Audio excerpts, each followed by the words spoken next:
China's crackdown on the Uyghur Muslims in the Xinjiang province is being described as the worst humanitarian crisis of the 21st century.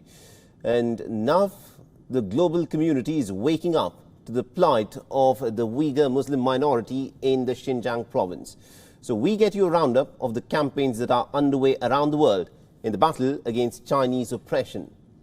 So let us start with the protest rally that was held in Dhaka, where protests were held outside the city's press club.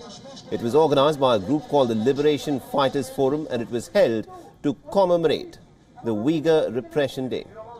The protesters said that Muslims around the world are unhappy with the human rights abuses that are taking place in the Xinjiang province by the Chinese regime.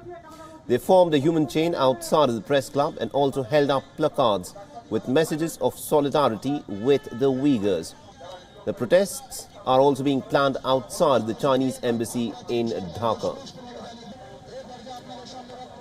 বিভিন্নভাবে নির্যাতন, অমানবিক ভাবে ধর্ষণ এবং নির্যাতন এবং concentration ক্যাম্পে তাদের রাখা এবং বন্দি শিবিরে 10 লাখ উইঘুর মুসলিমদেরকে আটকে রেখে নির্যাতন করা হয়। Now, there were similar protests that were witnessed in the French capital as well. The protesters were seen waving the snow line flag of the Free Tibet movement and the blue and white crescent flag of the East Turkestan independence movement. Now, the Xinjiang province calls itself the East Turkestan Republic. Now, the blue and white crescent is increasingly being used by the Uyghur activists in their campaign against China.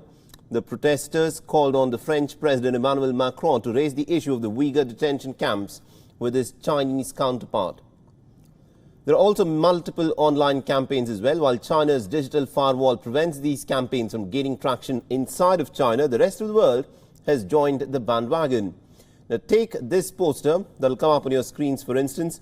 It targets a Chinese politician called Chen Quanghao. He is the Communist Party's General Secretary in the Xinjiang province and is said to be presently overseeing the detention of millions of Uyghur Muslims. Now, before Xinjiang, Chen was the party's secretary in Tibet, where he had worked towards increasing police surveillance in the region.